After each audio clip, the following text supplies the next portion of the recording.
అందరికీ నమస్కారం అండి. ఇది డిసెంబర్ 31 రోజు వీడియో అన్నట్టు.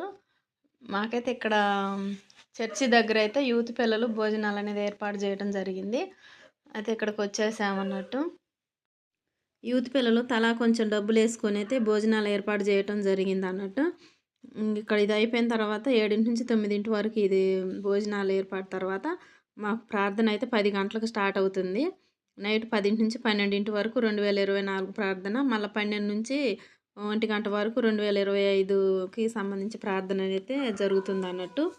ఇక్కడ భోజనం చేసిన తర్వాత అయితే ఇంటికెళ్ళేసి మళ్ళీ మేము చర్చికి రావాల్సి ఉంటుంది.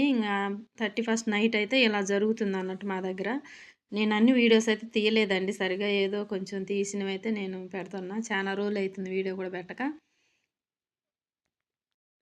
క్రిస్మస్ రోజు వీడియో ఏం తీయలేదండి, పెడదామనుకున్నా. అంటే మేము ఎలా సెలబ్రేషన్ చేసుకుంటామనేది తెలుస్తుంది కదా వీడియో పెడితే అనేది. అయితే ఆ రోజు తీయలేదన్నట్టు. ఇక్కడైతే మాకైతే అన్నాలు వడ్డించారని.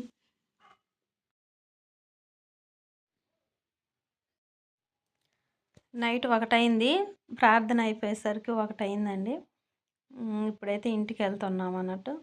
మళ్ళీ రేపు ఉదయం వచ్చేసి 1 తారీఖు ఉదయం 10 గంటలకు ఆరాధన ఉంటుంది. 10 గంటల నుంచి స్టార్ట్ అవుతుంది. మళ్ళీ సాయంత్రం ఉంటుంది. సాయంత్రం 7 గంటల నుంచి స్టార్ట్ అవుతుంది. అంటే 3 సార్లు అవుతుంది అన్నట్టు. 1 తారీఖు రోజు జనవరి 1కి ప్రార్థన 3 సార్లు అవుతుంది. పండగ రోజు కానీ అంతే. మా దగ్గర అయితే నైటే ఎక్కువ సెలబ్రేషన్ అనేది జరుగుతుంది. లైటింగ్ మట్టుకు మొత్తం వేశారు, రోడ్డు వరకు వేశారు లైటింగు. మా చర్చి అయితే